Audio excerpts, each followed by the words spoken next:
If you love playing the bass at any level, we invite you to experience this colorful history of our instrument. Meet the great teachers, soloists, and entertainers from the jazz, classical, and electric bass world. I'm Barry Green, the bass teacher from Ohio State's new Tomashev Family Music Building. Join me and my co-host Jason Heath for some fun clinics, interviews, and performances from the legends and heroes of our past and present. Episode 8, season finale, 45 minutes featuring Valentina Ciardelli and Young Bassists, performers, and teachers. The soundtrack you're hearing is from the Pink Panther by Song Choi, celebrating the 20th anniversary of the Baden-Wurttemberg Bass Festival in Germany. With Katie Thiroux, Jazz Blues Clinic. Jason Heath, Double Stops Made Easy. Valentina Ciardelli, Double Stops for the Insane. A bass lesson with the Funny Bunny. Peter McLachlan and colleagues at Bassworks Australia. Cathy Elliot, Beginning Bass Methods and Ensembles. Edmond Cheng, Hong Kong Music Center Student Competition winners. Asako Takayanagi from Nagoya with her Young Superstars. Caroline Emery with UK York Mini Bass.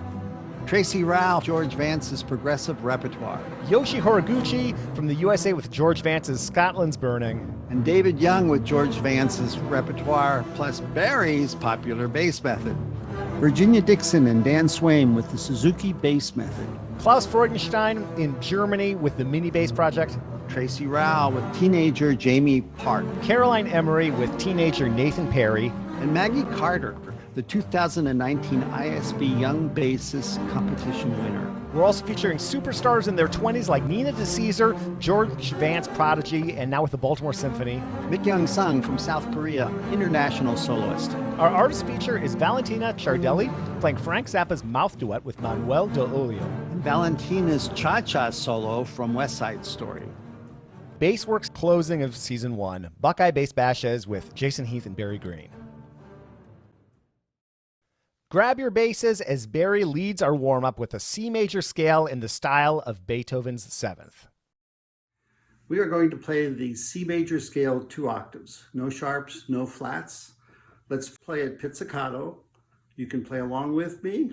We'll start with C natural on the A string, 2nd finger. C, B, E, F, 2nd finger, open G string, A1. 4th finger B natural, shift to C natural, 1st finger, D natural 4, shift to E natural 2nd finger, F natural 4th finger. Now we go into the thumb position. If you're standing, put the neck of the bass on your shoulder and use your thumb on G, 1st finger A, extend the 2nd finger to B natural, and 3rd finger C natural. Now we go back down, B natural 2, 1st finger A, back to the harmonic or the thumb G, shift back to F natural 4th finger, E natural 2nd, 4th finger, shift back to D, C natural 1st finger, B natural 4th finger in 1st position, A natural 1, G open, 2nd finger F, E 1, D open, and back home on C, 2nd finger A string.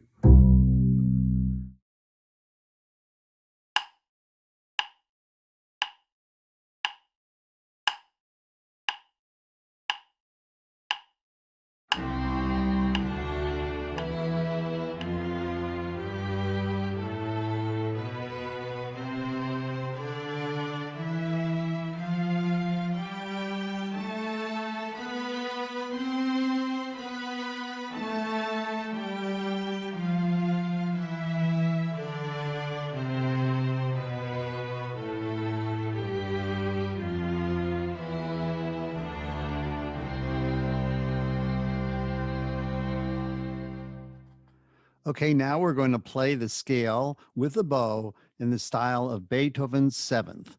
Beethoven, Beethoven, Beethoven, Beethoven, Beethoven. Thank you.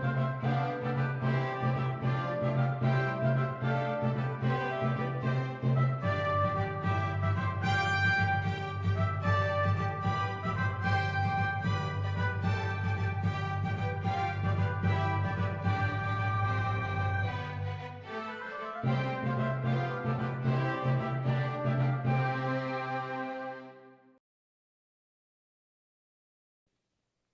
Now put down your bows so we can play some blues with Cathy Thiroux.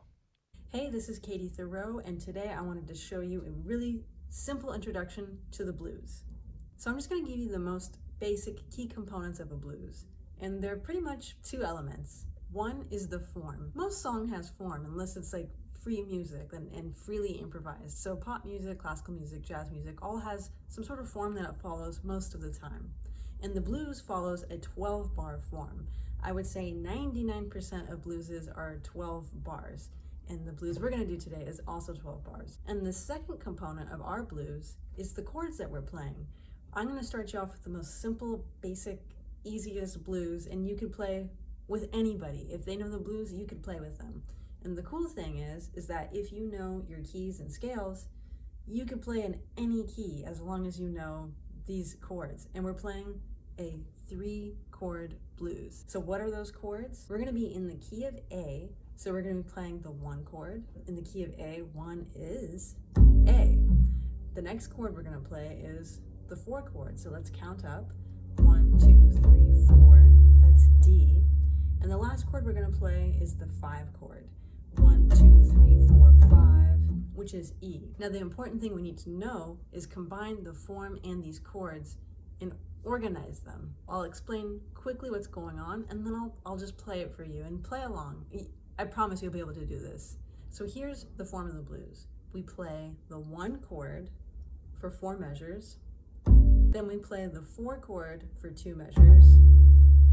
Then we go back to the 1 chord for 2 measures.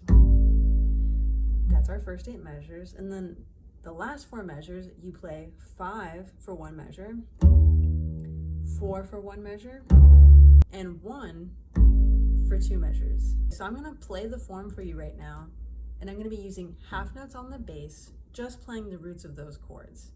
And if you really want to get into it, those chord qualities, quality meaning is it major, minor, dominant, half diminished, all of these chords are the same quality, so it makes it even easier to just play right away and to play with people.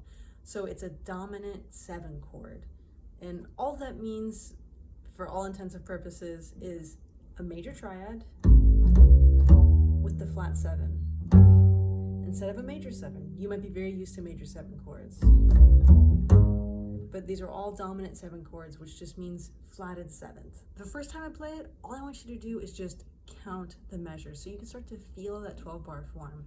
And I'm just going to sing a really simple melody over the top so you have some sort of an attachment and you can feel that form. C Jam Blues by Duke Ellington, but we're in the key of A major, so it's A Jam Blues today.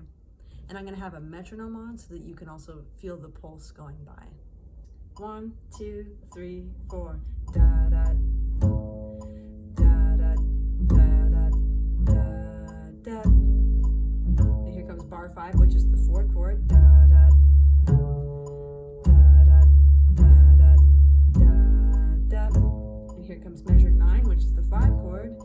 Da da da da da da da da. Okay, so that was all 12 measures. The next thing you can do to just spice this up a little bit is to continue to play half notes on beats 1 through 2, and then on beat 3, play the 5th of that chord.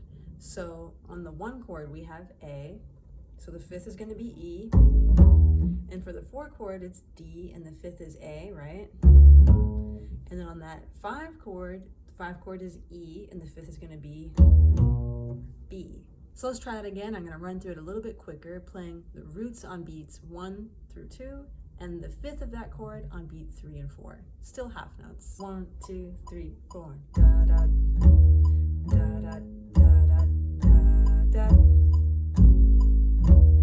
Da da da da da da da.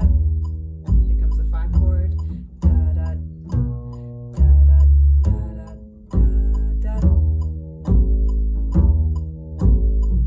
That simple. You could play with anybody. And the next thing you can do to kind of like start making a walking bass line, and walking bass line just means walking on all 4 beats on all the quarter notes, is just double up each of those notes like this. 1, 2, 3, 4. Da da da da da da da da da da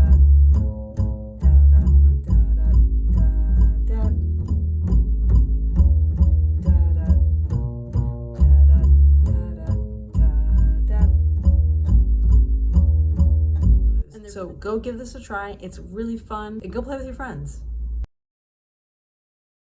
Now pick up your bows and let's explore double stops with Jason. Double stops in the bass? Are you kidding me?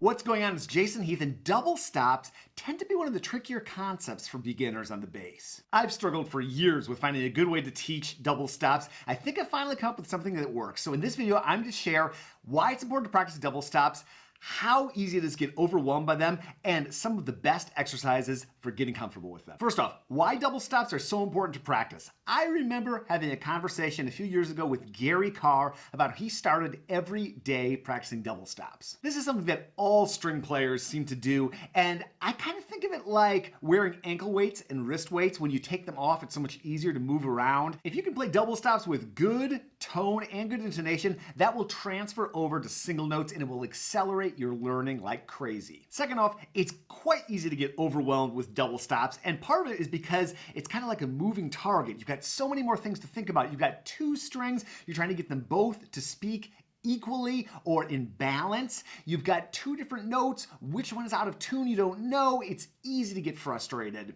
I think a lot of people dive in too deep, too quick with double stops. They get discouraged, and I've become a big fan of the following sequence I'm going to show you because it's kind of like training wheels for double stops below. All right, we're going to start out with octaves, and I have found the best way to get going with double stop octaves is to play open D and to play this harmonic right here on the G string and just play them together. That lets you focus on the D string and really getting the D string ringing, and then just touching this harmonic is usually fairly easy for folks.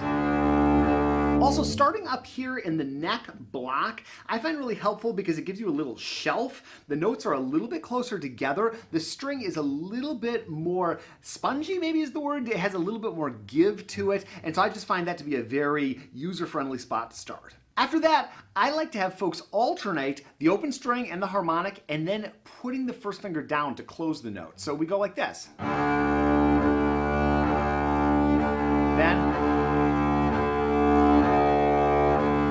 and that's a great way to test if you're really on the note or you're a little sharp like I was, or flat. Wonderful way to just get started. And then I just do the same thing on all the pairs of strings. So we go over to the A and D string. And you'll notice you need to sink more weight in to get this working, especially when we go to the bottom two strings.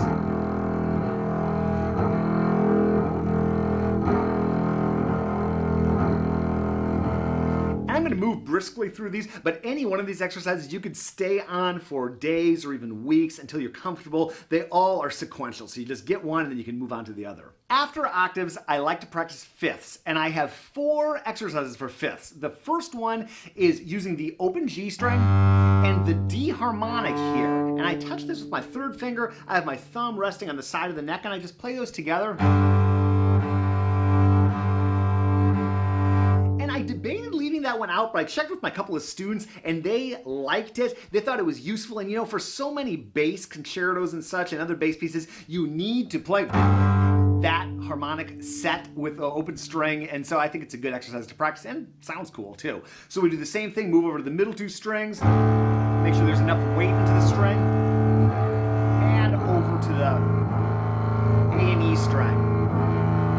You're really going to hear your bass ringing and just get nice full sound. As my friend Dennis Whitaker likes to say, make the strings go fat. Next up, I take folks down to first position, and we're going to actually start playing some closed notes down here. And I just like to play fifths down here. So I find the A and the D.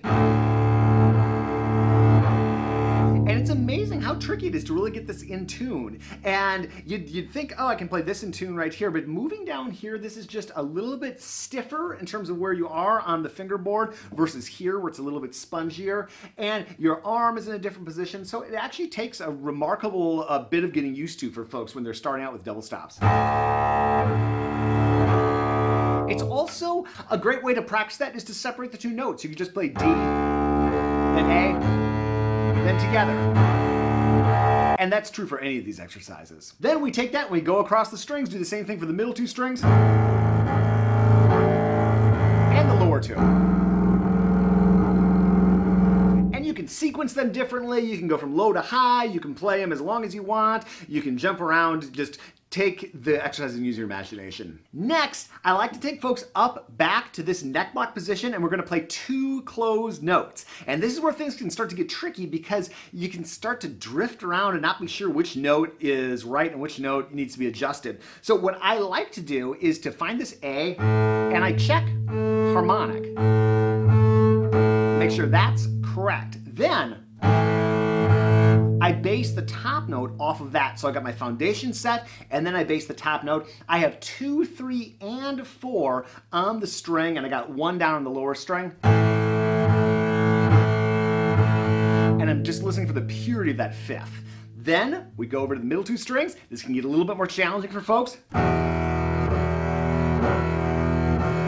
You're going to feel that there's just more string pressure, so you just have to make sure that the weight is being used correctly in your hand, and we could go way into that in a future video.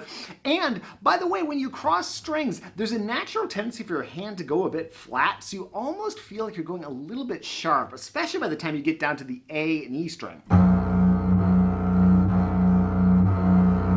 Last for 5ths, I take folks down to first position, do the exact same thing.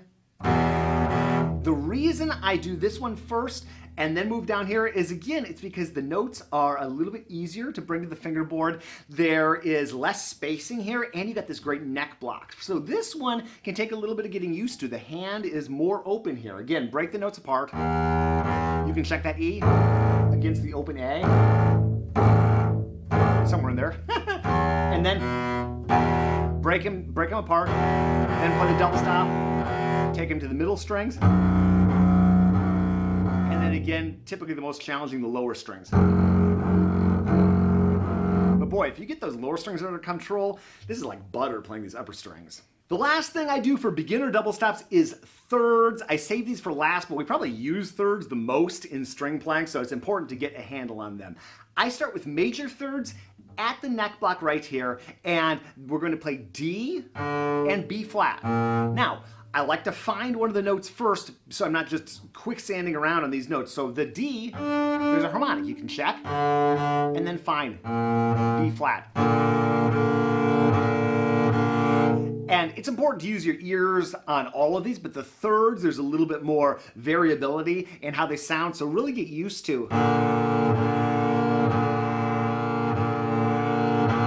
how you want your major third tuned. We could, again, future video, go way into that, but just get something that sounds good, use a tuner, whatever floats your boat. And what I like to do then is find a minor third. So again, we've got D, and we've got B. And you can chill out on just the B flat and the D. Take a break, 2, 3, and then try the minor third. Did I say that right? Major third, minor third. Sorry if I got that wrong. But that's a great exercise. I find that exercise helpful. You can absolutely take them across all the string pairs. I just wrote out on the G and D string because once you get the concept, you can kind of apply it. Also, because there's a little bit more going on with thirds, I think it's good to just simplify and stick to the top 2 strings to start off with. But once you get it, move it to the other strings for sure. Once you get that under control, I like to go down to first position and do the exact same thing. So we're going to play A and F natural. And then F sharp. We can check those many different ways. A, we can check it against our open D or just play open A. F natural, we can check just by listening against the A. F sharp, there's a harmonic. So many different ways to check these. And again, take them with the other strings whenever you like, or just chill out on the top 2 strings. Either way is fine. Next, I like to start connecting, and that is where double stops can get even more challenging for folks. It's one thing to stay in position and do them. It's another thing once you start actually moving around the bass. So I like to break them into 2 chunks. I like to start down here and do major thirds. And what I do is I start on the A and the F, and I go up to B and G. Break the notes apart. Practice them individually. Then second finger. Lots of good ways to practice them. Then I start from up here, doing the minor third, so 1-4, and I go down to C and A. Again, practice them however you like. You can play them indefinitely, just on repeat. Then when you're ready, there's a tendency to put a space in there, what I call a thinking pause. I hear a lot of people go. That can be fine at first. I might do it very intentionally at first if you want to put a pause. Stop, move, think, play. As you work on it though, you want to develop fluency, so getting comfortable with not putting a pause. And again, practicing that guide note, that first finger. And thinking of that as the note that leads everything, that can be helpful. Playing them individually, all that good stuff. Finally, I take all those thirds and string them together into one exercise. So we start down here and we go. Go up.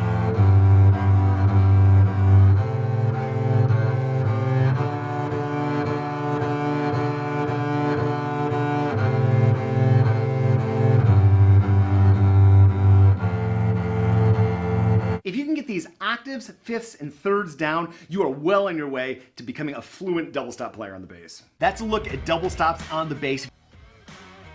Thanks, Jason. Now put your basses down and meet Valentina Ciardelli, who takes double stops to another planet.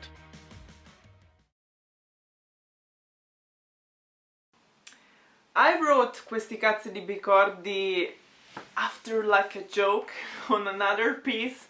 I was playing, I don't remember what in particularly, but I was just like struggling with some double stops, impossible passages, and it was like one of my description on some Frank Zappa, and then I just was speaking with the pianist and he just told me, you should write something about these heck double stops. And I told to him, yeah, I will just write a like concerto etude about these heck double stops.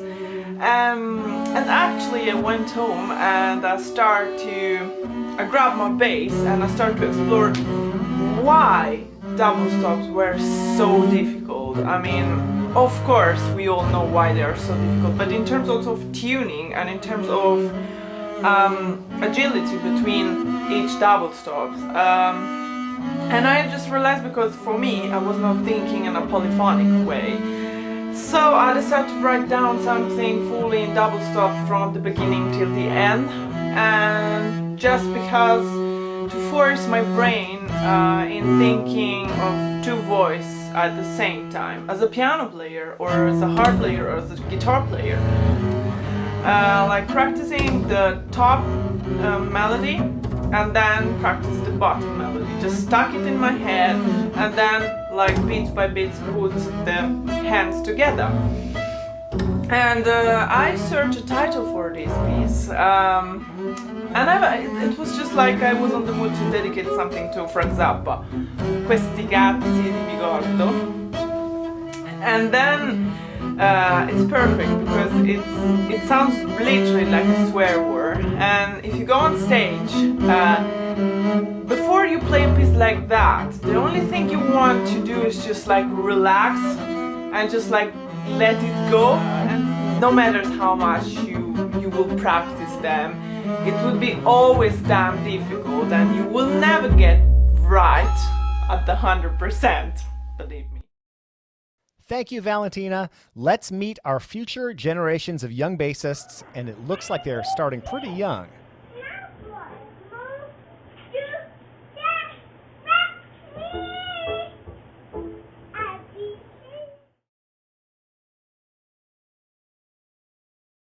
What is this big violin you're holding in your hands? What? What is it? Oh, this is a double bass. Yeah, it's a really low-pitched instrument. Like, if you're playing the double bass in the orchestra at a performance, you could barely hear it. What if you can't hear it? Then it's no No, good. we can hear it, but just a little bit. And it's normal, because if you compare a big dog and a small dog, A dog. yeah, I'm just giving an example. If you compare a big dog and a small dog, the big dog has a low voice, and the small dog has a high voice. So that's why, yeah. So, do you have to play with the bow, or can you play with your fingers? I can play with my fingers. Here's the 12-bar blues I'm practicing.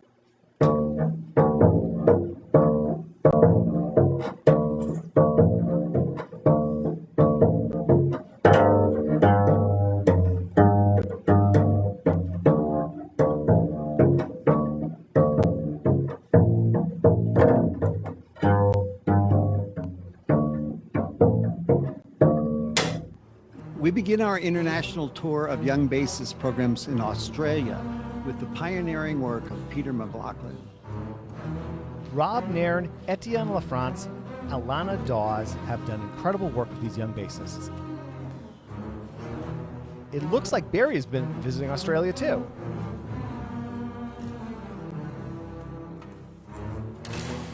From England, Cathy Elliot has written wonderful method books and also introduced very playable and successful bass ensemble quartets, like the March of the Lemmings.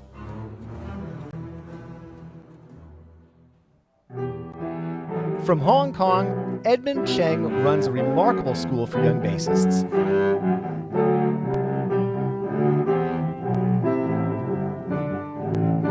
His students have toured the world and received numerous international honors.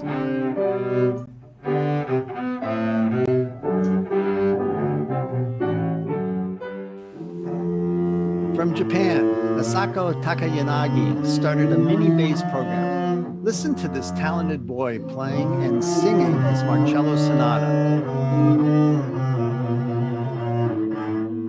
Gary and Harmon loved working with Asako's many students, already playing like grown-up bass players.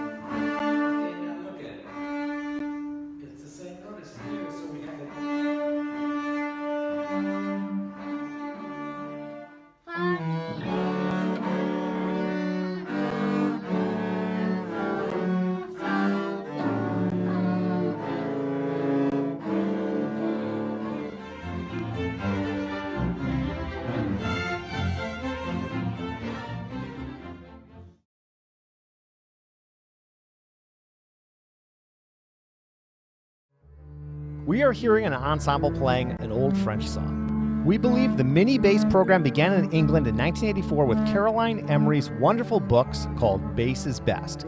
They are published by York Editions and edited by Rodney Slatford. Rodney Slatford's York Editions not only published young bassist repertoire, but supplied a tremendous amount of repertoire for all levels of basses. And just 1 year later, in the United States, George Vance developed his progressive repertoire series. Tracy Rowell tells us about this special approach. What is unique about the progressive repertoire book is the inclusion of the pivot. And also, he's got the positions numbered according to the Robath 6 positions.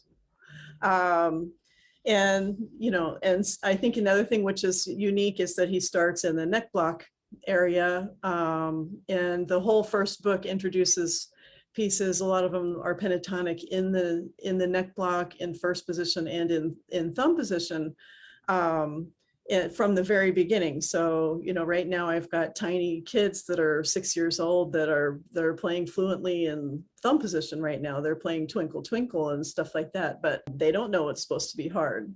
And so what I usually do is also use the Vademecum book along with this. That was George's technique book that he made to go along with these books. I also have been using Caroline Emery's Bow Works, which is amazing and allows, really also very progressive work with the bow arm. So the great thing about the George Vance method is a lot of the tunes have the ability to incorporate in a group class of kids of similar ability and also of different ability levels. So take Scotland's Burning, for example. You can play it in unison as a group. You can also play it in a round. Someone working on thumb position, you can have them play in thumb position while someone just starting in the neck block method, which is the George Vance method.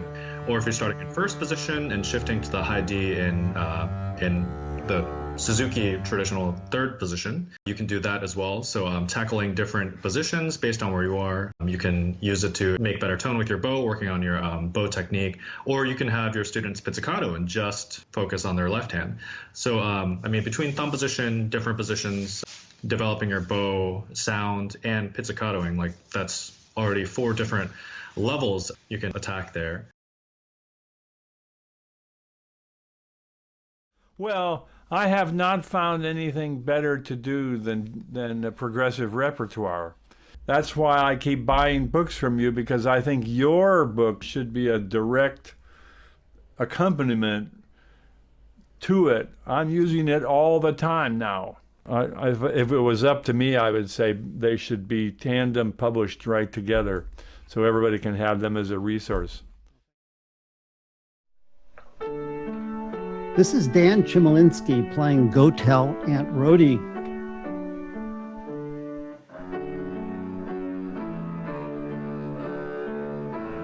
In 1988, Dan Swaim began to adapt the Suzuki method for bass and was soon joined by Virginia Dixon, who developed the teacher trainings for future Suzuki instructors.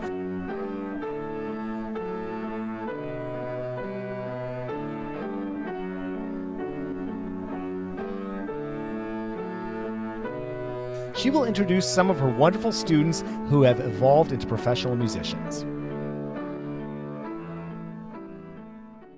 Yeah, that's Danny Lepatka, and he started when he was 7.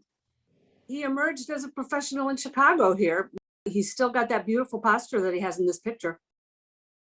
We're all playing bow game, and this particular stunt as part of bow game is called Pinocchio. So we're making Pinocchio noses with our bows. Dan Chmielinsky's next to that tall girl. He's the short one. He is 3 years old, yeah. But he's now, of the young bunch of freelancers, he's it. He's traveling the world.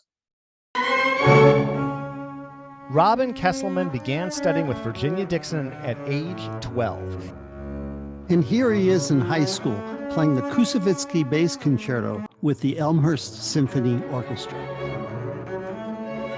And guess what he is doing now? My name is Robin Kessleman, and I am the principal bass of the Houston Symphony. Let's go to Germany and meet the man who not only designed and built these colorful basses, but has published 2 awesome books for his students. My name is Klaus Freudenstein. I show you some of my students playing the mini bass using my method. And the first one is Katharina playing on the very first instrument from the year 2003, the song Fox, You Stole My Goosey Gander.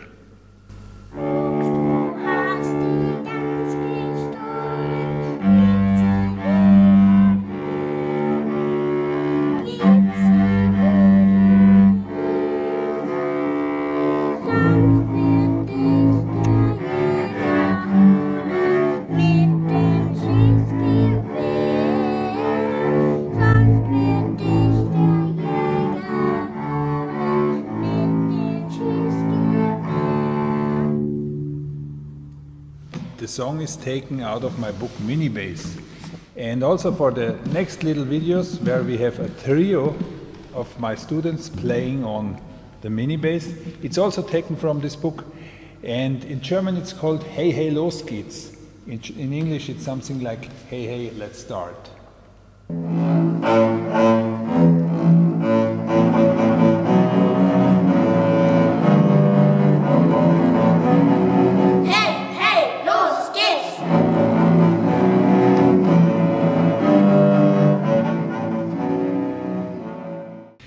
I have a last video playing Yanto again, a couple years later, and he's playing one of my songs. I'm composing a lot. This is taken from this book, The Wolf and Struct. And he is playing that second song, Struct, together with Maximilian on the piano.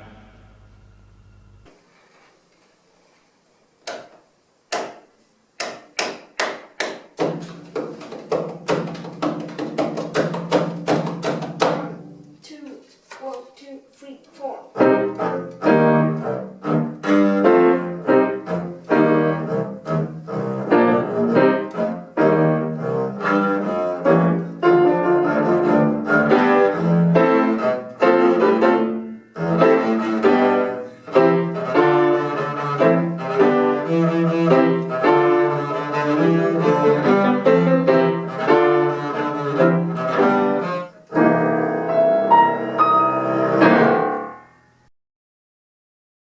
And now let's hear three young teenage superstars. Meet one of Tracy Rowell's award-winning students, Jamie Park. She has been studying with Tracy since she was 4 years old. She is now 15 and is playing Sam Sugg's Il Drago variations based on a Dragon. She's a junior now, so I think she's 15, and so she's still with me at CIM, doing really well and loves playing. She was a Young Arts finalist last fall and had the opportunity to perform at a virtual concert.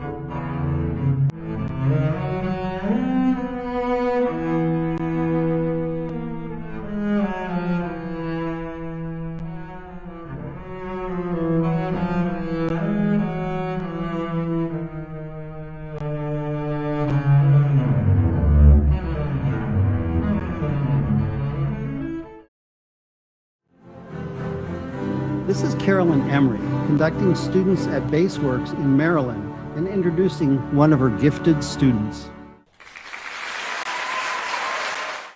The young man that I sent you the video of is on the front of the book when he was a young kid. That's the drawing of him made. Obviously, I run a very successful program at the Royal College of Music where we have a special mini bass program, which Nathan was part of, and we take beginners, but they have to pass a little audition to a musical aptitude kind of thing. But he's a really positive person and such a community player. That's the other thing. He's always engaged with helping other students around him, which is so fantastic. And so he got into the Menuhin School, and he's been there since he was 10 or something. And he's now just become 17.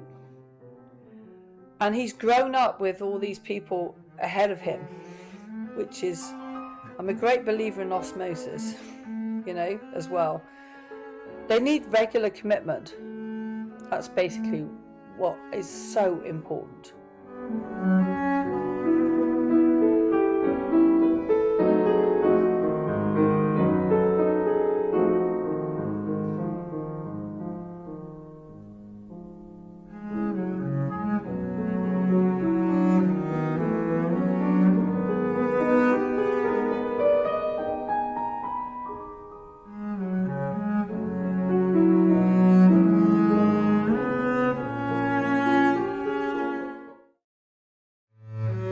Another teenage sensation is Maggie Carter, the winner of the 2019 International Society of Bassists competition for ages 14 and under.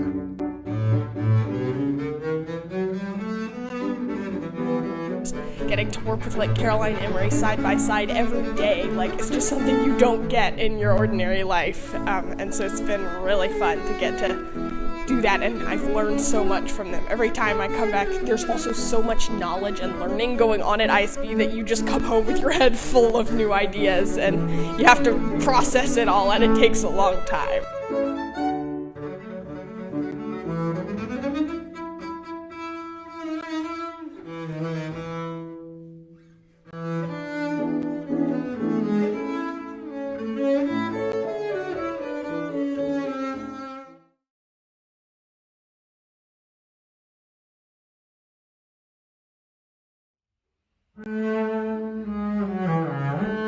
Nina DeCesar began her bass studies with George Vance and has blossomed into one of America's most accomplished bassists.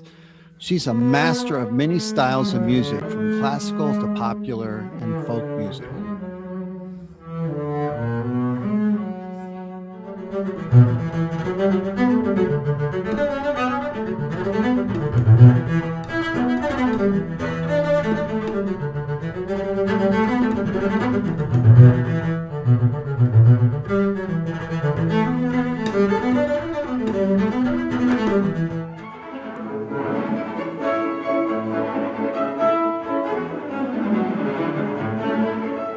And Mik-young Sung, the brilliant South Korean bassist, has also found her voice as a master of traditional repertoire as well as contemporary popular styles, including this tango.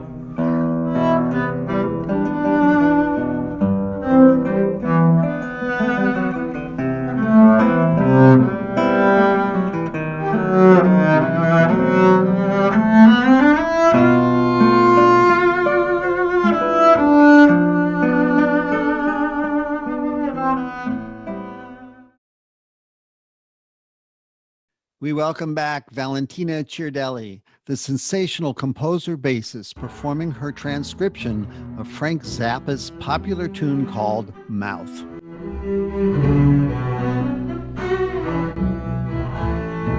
Your Mouth is a piece that I transcribed a long time ago when I was a teenager. I don't even remember. I was not even playing the bass. And then I decided to transform it in a double bass duet. It's quite nice because this transcription for me it enables like the ability of bass just to have this kind of fat and prominent pizzicato sound like in the jazz, no? With the whole flash like from your finger. That it's quite different from the orchestra pizzicato. And then also you can explore the rotten sound of like the kind of impro or like scat jazz way of singing, no? And then if you hear in the actual tune, there is the choir of voices doing ooh, ooh, ooh, and it's like stole that and I just put in the kind of background melody on the solo. So I think it's a quite interesting piece for two double basses. Wonderful music of Frank Zappa. I just like trying to tailor it on the bass.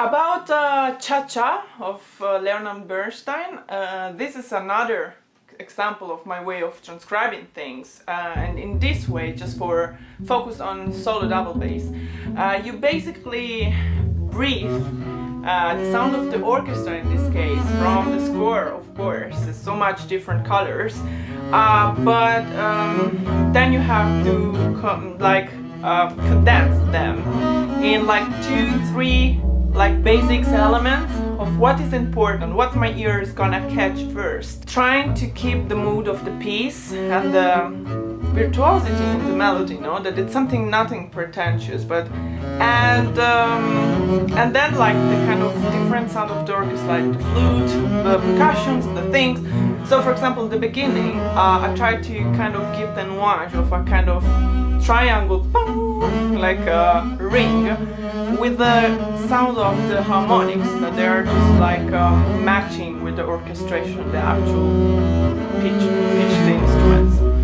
So yeah, here we go. This is the Cha-Cha of Bernstein.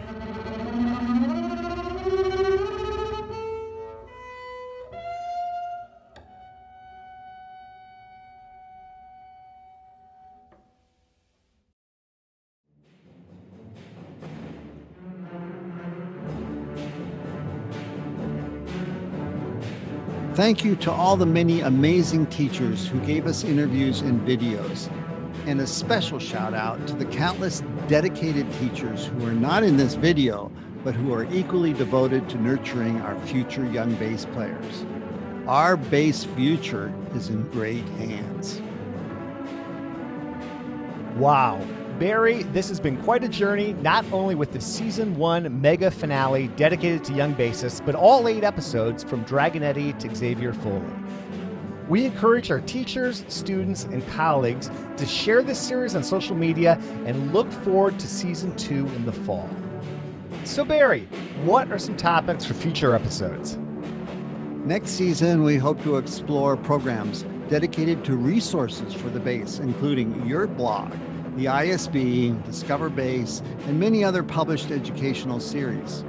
In addition, we'll devote episodes to accessories and technology, electric bass, jazz, teaching, international solo artists, contemporary music, and most important, bass ensembles. That's going to be awesome, Barry. We will see you in the fall for Season 2. And thank you, Jason, for this entire year. See you soon.